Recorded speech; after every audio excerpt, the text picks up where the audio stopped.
Դիտեք առաջին ալիք Ամերիկայի հեռուստակոնտենտը։ Բաժանորդագրվեք առաջին ալիք Ամերիկայի YouTube-յան ալիքին First Channel America։ Առաջին ալիք Ամերիկան ներկայացնում է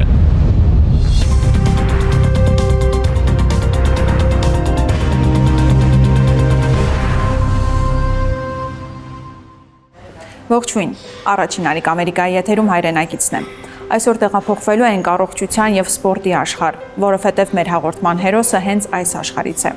Իմ այսօրվա զրուցակիցը Մանո Բրուդյանն է։ Նրա վերադարձի պատմությունը խորհրդանշում է ինքնազարգացման, պայքարի եւ հավատքի ուժը։ Նրա կենսագրության ամենակարևոր էջը բացվեց հենց այստեղ, հայրենիքում։ Նա վերադարձավ ոչ միայն բնակվելու, այլև նոր կյանք կառուցելու, իր փորձով եւ օրինակով ոգեշնչելով մյուսներին։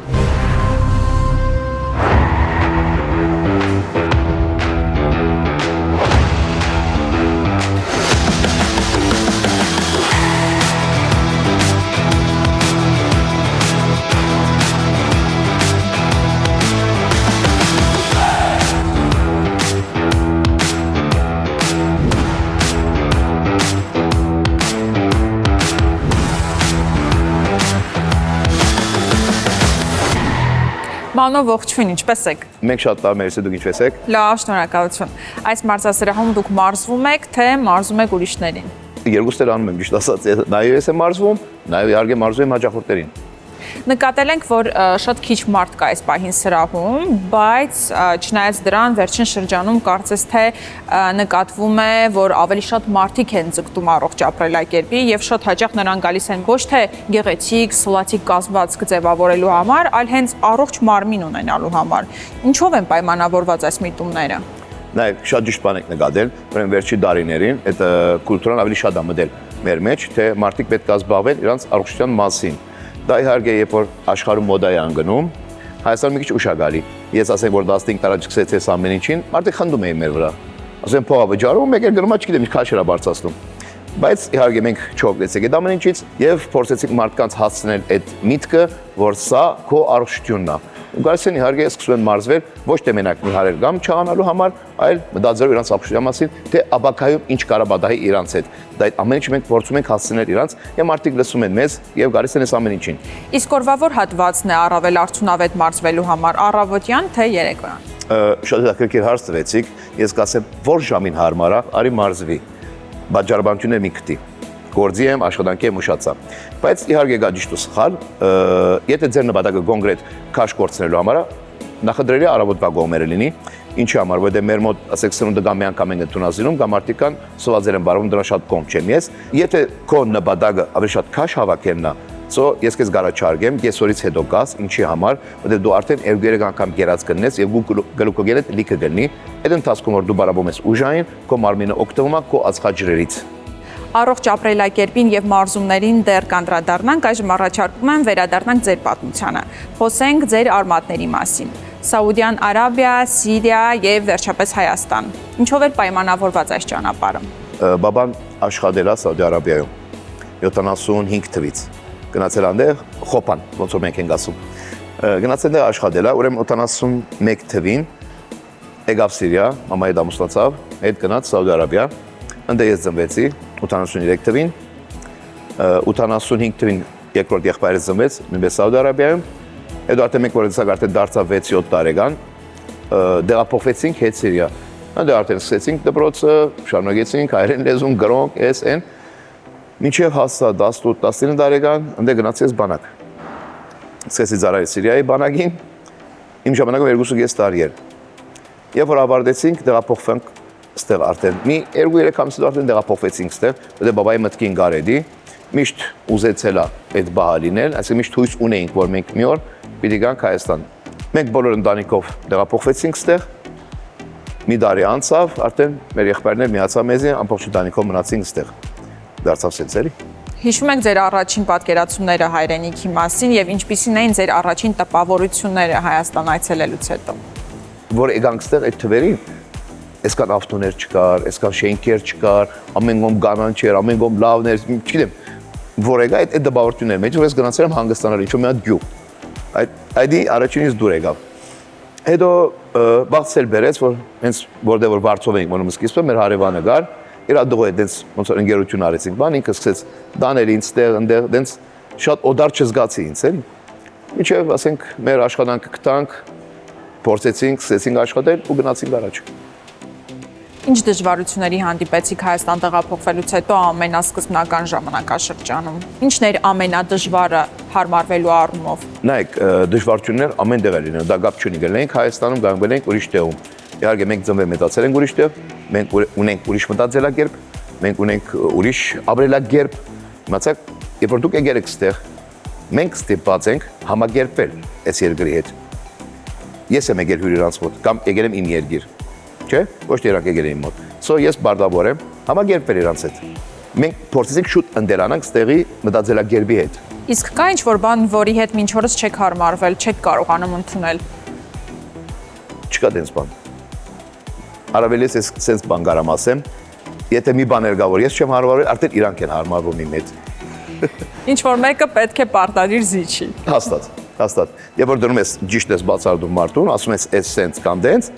մարդիկ սկսում են հասկանալ, կոմունիկացիան է կարևոր, էլի։ Մանո, խոսենք նաև ձեր զբաղմունքի մասին։ Ինչ նպատակներ եւ երազանքներ եք ունեցել։ Արդյոք հենց ի սկզբանե որոշել եք, որ պետք է զբաղվեք բոդիբիլդինգով։ Շատ հետաքրքիր հարցերում են, նայեք, ես իմ բաբայի աշխատանքի եղել է բաղանակագործ։ Իբր ժարանք դա անցել է մեզ։ Մենք երեք նույն գործով աշխատել, նույն տեղում, բաբան վարպետն ա եղել, մենք իրանից ենք սովորել, շարունակել ենք ավտոսարքերը, բայց ես ոչ մի օր ես չեմ համարել ինքը, որ իմ ընտրած աշխատանքն է։ Ոնց որ ես բարդատրված էի աշխատում էի, ոնց որ ասեցի ժարանք։ Իմացաք, աշխատում եմ, բայց մի աչքս էլ դուրս էր։ Այդ ժամանակ ես երբ որ սկսեցի գիրանալ, այն որ մնացած մարդկանց որ ասում երկու շաբթի գետամ, ամսվա սկզբին գետամ, հեսաբա գետամ, հեսա էսի գանեմ, էս ձայգը թողանցնի, էս վարտը թողանցնի, էս չգիտեմ նոր դարին թողանցնի, էս զադիգը, այդ ամեն ինչ անցավ, ամեն օր տեսանք սենց եղավ, ասենք արավոտ դելա չէի գարում գոշիկից կաբը-գաբեի, գիշերները չէի գարում շին չէի քնեի, արդեն ազդում էր ամեն ինչը վրաս, ասի չէ, ձև չկա։ Ու որոշեցի գնալ մարզասրահ։ Հետո սկսեցինք չէ, ավելի ճիշտ մարզվել, ուրեմն մենակ կարդիո չպիտի անեմ, ուրեմն պետք է ուժայիներ անեմ հետը, սկսեցի ուժայիներ միացնել, ու մյուս օրերին պետք է քայլեմ, դե քայլել այդքան չեմ սիրում, գնամ լողի, սկսեցի գնալ լողի շաբաթի երկու անգամ, իբր որ դուրսը չքայլեմ, սկսեցի ցենց ավելի շատ առաջ տանել ինձ, ու սկսեցի սովորել այդ ամեն ինչը, կարդալ, հասկանալ, որովհետեւ ճիշտ անես այդ ամեն ինչը, հետո հասկացա, որ ես սխալ էի բաղում իմ սննդակարգը, ինչի համար, որովհետեւ ես ուժասպար էի լինում, իմ ուժը չէր հերիքում ինձ, որովհետեւ այդ կալորիան, որ ստանում եմ, ինձ չէր հերիքում, հասկացաք։ Այդ ընթացքում սկզբից մորթի գաղափարություններ էր սկսում, ինչի համար որ մենք արագ էինք մի հարում։ Հետո հասկացանք, որ չէ, գիտես ինչ կա, գոյությունի նորմաներ, որ դու այսքանը չպիտի գերազանցես, որովհետեւ հասցնի քո մաշկը հետ ձգի։ Ինչքան ժամանակ է հետո հասակ ձեր ցանկալի արդյունքին։ Սենց ասեմ ձեզ, մի տարվա ընթացքում ես արդեն իմ քաշը լավ գործրել էի, մարմինս արդեն ձևավորված էր, հասել էի մոտավորապես 72 կիլո, մոտ 130 կիլոյի չափ էի, իջել եմ մինչև 70 կիլոգրամ, մարմինս սիրուն, կախված դեղ չունեի, բայց մարդ արարածը ագահ է, այսինքն, երբ որ դու տեսնում ես մի բան որ ստացվում է քո մոտ, դու սկսում ես ավելի շատին ձգտել, չէ՞։ Դրա համար ասում եմ, մարդ ներմա երկու տեսակ, գա ձգտող ու գա բավարարվող։ Ես բավարարվող տեսակ չեմ։ 2015 թվականին ես իմ առաջին մրցումս մասնակցի, որ կյանքում ընդհանրապես գապ չեմ ունեցել սպորտի հետ ու 6-րդ տեղ բռնեցի։ Դա իմ առաջին մոտիվացիան էր արդեն։ Ու ամեն տարի պարկասով, որ մասնակցել եմ, չի եղել, որ ես առանց մեդալ վերադառնամ։ Մանո, ինչպես նշեցիք, այս ոլորտի կարևոր տարերից է հենց առողջ ապրելակերպ ունենալը, առողջ սնվելը, առողջ քնելը, օրվա ռեժիմը ճիշտ պահելը։ Այս բոլոր գիտելիքներին դուք այսօր տիրապետում եք եւ այդ գիտելիքները ձևավորվել են հենց ձեր անձնական փորձառության վրա, թե դուք եք օգտվում այլ մասնագետների ծառայություններից։ Առաջին երբ որ մարդիկ ասում են առողջ ապրելակերպ, իրաց բացատրում եմ, նայեք, իմ մոտ չեք գալի նիհարելու կամ չանելու համար։ Ասեմ, եկեք այդ բարերը հանենք։ Չկա, այդ բարերը գոյություն չունի։ Դու ստեղ գալիս ես, որովհետեւ քեզ լավ զգաս, որովհետեւ օրվա ստրեսից դուրս գաս։ Հետո, որովհետեւ դու քեզ զերծ պահես աբակայի խնդիրներից։ Որովհետեւ ես միշտ ասեմ, քոլիարտը չի ջարբագարվելու 40 տարեկանից, չէ։ Քոլիարտը սկսում է 10 տարեկանից ջարբագարվել։ Նույնպես ինսուլինը, նույնպես շաքարը, դիաբետը չի գալի 40-ի մի անգամից, sense օտից թփ չի գալի ընկնում ինսուլինը վրա, չէ։ Սկսում է փոքրուց։ Այսինքն մենք հիմա փորձում ենք փոքրուց մարդկանց մեջ մտցնել, որ գիտեք ինչ կա, հիմիկվանից դուք առողջ ծնվեք, հիմա ոչ մի բան չի բադայելու քեզ։ Իհարկե, շատ կարևոր են, ասում ինձ որ ասում են ոնց դի հարեն կամ ոնց չանեք, ասում ամենակարևոր բանը ծնվիր առողջ, 8 ժամ քունդ պահի գիշերային, ջուրը խմի բարդատիր, օրվա չոբաբաչինը ու իհարկե հետևիր առողջությանը, այսինքն դարի 1-2 անգամ անալիզները թանձնի։ Բարդատիր, իմացի քո հետ ինչ է կատարվում։ Շատ բաներ կա, իրանք լուր են։ Հետո մի անգամից արդայդվերը դիվերեց։ Ու 5-րդներ գալիս է մարզվի, շարժվի։ Ես ամեն ինչ փորձում եմ իմ վրա։ Ամեն ինչ, մինչև ասեք այդ ծրագիրը, որ ես պիտի դամ մարդու, որ ինքը մարզվի, մինչև ինքը ես արդեն մարզված եմ լինում։ Տեսնում եմ ոնց է աշխատում իմ վրա, ինչպես է աշխատում։ Դարից եմ իրան, բայց նաև հետևում եմ մարդուն։ Մի ամսով մեջ ինչ փոփոխություն տվեց դա իրան։ Կոնկրետ որ մկանները վրա վաշվեց, ասում եմ, ինչ ինդիվիդուալ է։ Կարող գիտես ինչ կա, ծրագրի մեջից այս վարչություններ հանեմ, ուրիշ վարչություններ մտցնեմ։ Կամ քանակը փոխեմ։ Ասեմ, գիտեք ինչ կա, չէ, էս 3 չէ, սեթ չի, էսի 4 սեթ արա, 12-ով մի արա, 15-ով արա։ Մանո բավականին երկար ժամանակ է սպորտում եք եւ բազմաթիվ հաջողություններ եք գրանցել։ Որն եք համարում ձեզ համար ամենաարժեքավոր ձեռքբերումը։ Իհարկե ամենակարևորը որ ես ինձ եմ սարքել։ Դա ամենակարևորն է, ես ունեցել եմ ես մարմինն եմ ասել։ Երկրորդ կարևոր ձեռքբերումը որ ես շահեցի ժողովրդի վստահությունը։ Դա ինձ շատ մեծ ձեռքբերում էր։ Ես մի տարվա ընթացքում, ասենք մեջի միշտ եղել է, բայց ես մի տարվա ընթացքում շատ բան փոխվավ իմ կյանքում։ Ու դա ինձ ավելի շատ է մոտիվացնում, ավելի շատ փորձեմ օգնել մարդկանց ու ավելի շատ սիրեմ այս ամեն ինչը ես ինչ որ անում եմ։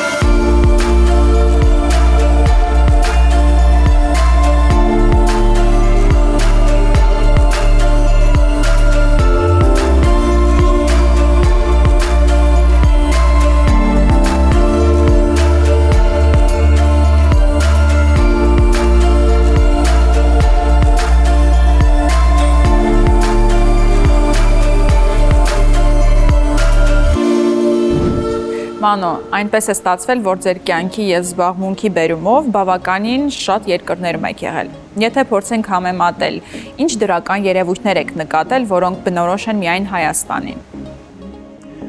Նայեք, ճիշտ է, երևի ես վերջին մի քանի տարում 20-30 երկրի տարբեր գնացել եմ։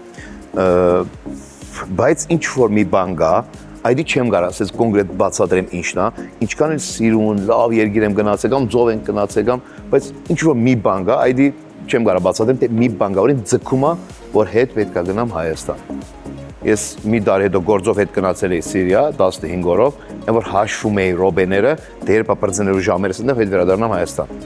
Այսինքն ընդ ինձ կապող ոչ մի բան չէի զգում, թե ոչ իմ շրջապատը, ոչ իմ ընկերները կամ չեմ կարող ասեմ ինչն էր պատճառը, բայց ոչ մի րոպե չեմ մտածել այնտեղ ավելորդ մնամ։ Բրձի ժամանակս կամ վերադառնամ Հայաստան։ Մանո, վերադառնանք ձեր մասնագիտությանը։ Այսօր դուք Հայաստանի ամենաճանաչված մարզիչներից եք։ Հիմնականում ինչ ակնկալիքով են ձեզ դիմում։ Նայեք, հիմնականում դիմում են այն մարդիկ, որ մոտիվացիա չունեն։ Այն մարդիկ, ով ունեն խնդիրներ, այսինքն գնացել են փորձել են տարբեր մասնագետների մոտ ու չի ստացվել իրանց մոտ, եկել են իմ մոտ։ Այն մարդիկ, որ իրանց մոտ 0 է ամեն ինչ, այսինքն իրանք փնտրում են այն մարդուն, որ ում հետ կարան սկսեն իրանց ճանապարհորդությունը։ Այս ամբողջ ճանապարհորդությունը համեմատում են, տեսնում են, այս մարզի չկա, լսում են ում հետ ես կարամ աշխատեմ արդյոք, այդ մարդիկ են դիմում ինձ էլի, հիմնականում։ Իսկ դուք ընտրում եք ձեր հաճախորդներին։ Ես չեմ ընտրում հաճախորդին, ես իրավունք չունեմ ընտրելու հաճախորդին։ Բոլորին ընդունում եք։ Ես բարդավոր եմ բոլոր մարդուն հասցնեմ իր ուզած մարմինին։ Իսկ հիմնականում ձեր հաճախորդները ձեզ դիմում են ավելի շատ առողջ մարմին ունենալու համար, թե գեղեցիկ կազմվածք։ Հիմնականում մարդիկ հիմա դիմում են քաշ կորցնելու համար, երբ որ գալիս են այդ բարով իմ մոտ, այդ նախատեսությունը որ գալիս են իմ մոտ, ես առաջինը աշխատում եմ իրանց հոգեբանության վրա, որ ժողովուրդ ջան դուք չեք գալի իմ մոտ ձեր քաշը իջացնելու համար, դուք ասեք ստե ձեզ լավ զգալու, ձեր մարմինը փոխելու, մի հիմնվեք քաշի գիշերքի վրա, դա ընդամենը թիվ է, հիմնվիր քո հայելու վրա, դես դու քեզ չափիր, ամեն մի սանտիմետր որոշնելու է, դա մի կիլո է, մոտիվացրու քեզ։ Մանո, հետաքրքիր է տարիքային սահմանափակում կա մարզասրահ այցելելու համար։ Կան արդյոք հակացություններ։ Լավ, եկեք փոքրից սկսենք, ուրեմն ես ունեմ 5 տարեկան մարզվող երեխա, Նենչ որ ես 5 տարեկան մարզվող երեխուն դնելու եմ գործիքների վրա։ Չէ, ինքը ունի իր մարզանքները։ Անհատական ծրագիր եք Անհատական ծրագիր, ապրեք։ Իսկ արդեն 11-12 տարեկանից ինքը հանգիստ կարա քաշերով բարաբի։ Չեմ ասում 100 կիլոյի դակ տիրան, չէ։ արդեն ուժային քաշային գարա մարզվի ինքը, թե աղջիկ, թե տղա։ Okay։ Իսկ վերևի շեմում, այսինքն ես մինչև 65, մինչև 72 տարեկան մարզվող եմ ունեցել։ Սահմանափակում չկա։ Ինչքան տարի գտնես, դու առավելի պետքա ձգտես ուժային մարզումներ, որովհետեւ պահպանես քո մգանները գորուստից։ Մանո, առաջին անգամ մարզասրահ այցելելու որոշում կայացրած մարդիկ ինչի պետք է պատրաստ լինեն, ինչ դժվարություններ է սպասվում նրանց։ Նայեք, առաջի հերթին, ինչ որ այդ մարդու գործնավոր պիտի լինի, դա հոգեբանորեն պատրաստվելն է։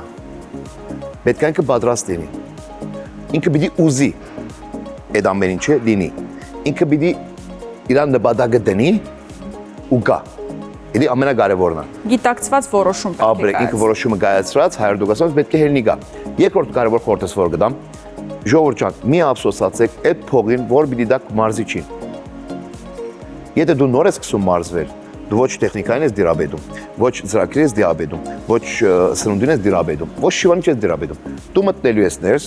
անես սխալ վարժություններ, էթալու ես դուն, հիաստապես այդ ամեն ինչը, ասել ես մարզանքի իմիջի թողես գնաս։ So, այս տարի մի փոխի քո iPhone-ը 17-ի, այդ երկու ամսվա փողը դուր մարզիչին, գնաս սովոր այդ ամեն ինչը, ոնց ես մարզվելու, ոնց ես ուդելու, ոնց ես discharge-վելու, դրանից դու խնդիր չկա։ Կարաս դու մենակով ես շարունակես։ Իհարկե դաբեր մասնագետներ, դաբեր ոլորտներ, լավներ, կապատներ։ Այդ էլ լինում մարդիկ կրում են մասնագետի մոտ, էլի հիաստափվում են։ Հիմա ամեն ինչ այնքան հեշտ է ու բարձա,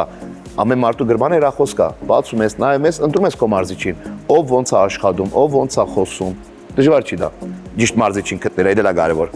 Մանո, հետաքրքիր է, դուք ավելի շատ ոգևորվում եք ձեր անձնական հաջողություններով, թե ձեր սաների, ձեր հաճախորդների գրանցած հաջողություններով։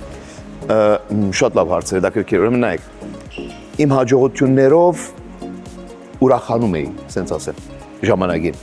Բայց հիմա երևի այն դարիքը կամ այդ էտապը անցավ իմ մոտ, որ ավելի շատ ուրախանում եմ, որ մարդու վրա արդյունք եմ տեսնում։ Կամ թեկուզ այն մարդը, որի մոտ չի էլ բարաբում։ Ինքը տամենը հետևեր է իմ քայլերին, թե ես ինչ եմ խոսում, ինքը ինձ գրում է մի հատ այսպես նամակ, ասում Մանո ջան, ես ընդամենը հետևերով քո ասածներին, ես նիհարել եմ այսքան։ Այնքան լավ եմ զգում, ես պատկերացրի։ Դա ինձ այնքան է մոտիվացնում, որ ես այդ ավելին անեմ։ Իդեպ ձեր մասնագիտությունը նաև շատ պահանջված է արտերկրում։ Կրկին տեղափոխվելու ցանկություն չունեք։ Ընդհանրապես այս խնդրեմ չունեմ դուրս գնալու։ Իմ մի եղբայրը, ասենք, Շվեդիայում է ապրում, մի եղբայրը Ֆրանսիայում է ապրում, իրանք դասդարը տեղափոխվել են ստեյց։ Բայց ես ոչ մի օր չմտածեցի։ Ես հենց մի գարամ, այդամ չգիտեմ, Ամերիկայի դեղ գտնեմ իմ, ու հաստատ գիտեք, ավելի լավ դեղեր գարամ հասնեմ ընդեղ։ Բայց չէ, ես պիտի ստեմ մնամ։ Ոստեղ ավելի շատ պիտի զարգանամ։ Ես մի բան կասեմ, այն մարդը, որ իր երկրում հաջողություն չգտել, ոչ մի տեղ չգտնելու։ Եթե քո մեջ բան կա, ստե հայտնաբեր այդ ամեն ինչը։ 3 միլիոն ժողովուրդ եք ստե ընդամենը։ Եթե ստե չես կարող հաջողության հասնել, ընդ ոնց ես հասնելու։ Ստե ճանաչու, ստե Մանո են ասում։ Քայլում փողոցով Մանո, այսա Մանոնն է ինքն է։ Դուրս ես ով եմ։ Հանուն ինչի պետք է արտերկրում ապրող մեր հայրենակիցը տեղափոխվի եւ մշտական բնակություն հաստատի հայրենիքում։ Ինչ խորհուրդներ ունեք այս առումով։ Նայեք, ժողովուրդը ինձ համար բաժանում է երկու տեսակի։ Մարդկա ինքը իր կյանքում իր դեղը չի գտնում։ Մացակ, այսինքն որ ասում եմ, ես Հայաստանում սենց էի, դենց էի, ես չէի գարում, ես էի անում, ես ասում պատճառը քո մեջ բան արի։ Այսինքն դու գնացիր Ամերիկա, սկսեցի տաքսի քշել, ինչ փոխվավ քո կյանքում։ Ասեք 100 հոգին որ գնում է, կարող է մի հոգին ինչ որ հասնել հաջողության, չէ՞, բայց այդ մարդը որ մի քիչ adekvat է, մի քիչ խելացի է, մի քիչ դեղա հասել, ինքը հաստատ այդ կգա ու հաստատ գիտեմ բոլորի մտքի ձայրով անցնում է Հայաստան բարը։ Անցնում է։ Այսինքն ես ինչ-որ մի հատ վիդեո եմ գցել գրում են վախ Հայաստանս, վախ Երևանս, վախ չգիտեմ Դիլիջանս, այնօր Գյումրի է գնացել վիդեոներ է արասում, վախ Գյումրիս, ճուգում ես։ Ուր էլ գնան մեգա ձգող բան կա իրաց։ Այո, կարոտով են հայրենիքը։ Հաստատ, եթե այսօր չի վաղ բոլորը վերադառնալու են։ Իրանք պետք է բարդաթիր վերադառնան։ Բարդաթիր։ Ստե եթե մենք միասնական չլինենք, ոչ ոք չի փոխվի ստեղ։ Եթե ես փախտեմ, դու փախտես, մյուսը փախնի, ստե ոչ ոք չի փոխվելու։ Եթե ունես ասելու, արիստեղ ասա։ Արիստեղ արա։ Գործը արա, ցույց տուր ու հասի քո ուզածին։ Այդքան բան կարամ ասեմ։ Շնորհակալություն Մանո, շատ հետաքրքիր եւ ուսուցողական զրույցի համար։ Մերսի ձեզ, շատ ուրախ եմ որ եկաք ու ներկայացրեցիք այս ամբողջը։ Մանո Բրուտյանի համար վերադարձը շատ բան էր նշանակում. վերագտնել ինքնությունը, առողջությունն ու երազանքը այն երկրում, որտեղ ամեն ինչ հնարավոր է սկսել գիտակցված որոշումից։ Հենց նման որոշումներն են ուշ հաղորդում մեր նպատակներին եւ դրանք դարձում առավել իրատեսական։ Հայրենակիցը շարունակելու է պատմել այդ որոշումն արդեն կայացրած անհատների եւ ընտանիքների մասին։ Կհանդիպենք։